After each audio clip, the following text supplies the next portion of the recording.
Talking to Peter in New Jersey. Peter, you're on the air with Bible Answers Live. Pastor, certain verses in the Bible say that we're to edify one another, we're to bear with each other's burdens and be together with each other. Then there's certain verses like in Timothy that says we're to turn away from certain people. Then you have verses like in 3 John that say if someone comes to your door without this document of the Bible, don't even give them greeting. How do you know when it's time to turn away from somebody or to bear with somebody?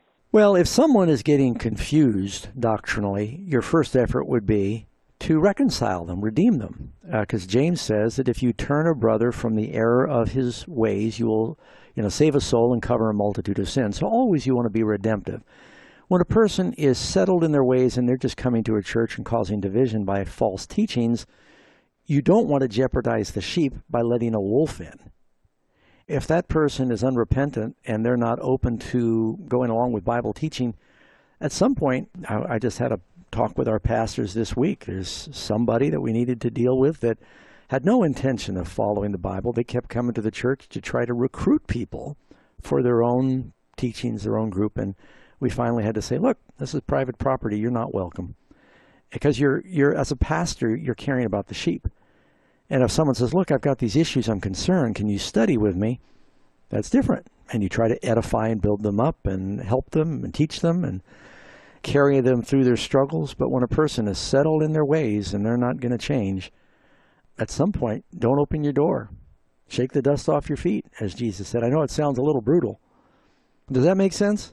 Would that be the same thing also with the unsaved world, people that we know? Well, you always want to work to try and save the lost. If you've got somebody that is just a scoundrel trying to hurt the church and persecute, and they don't have any redeemable, they're not at all open.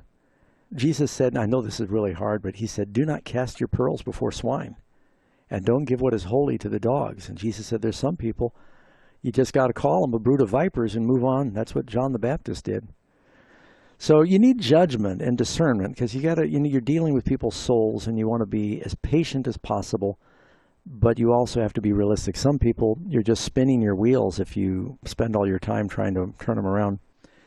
Hope that helps a little, Peter. Good question and a very realistic one.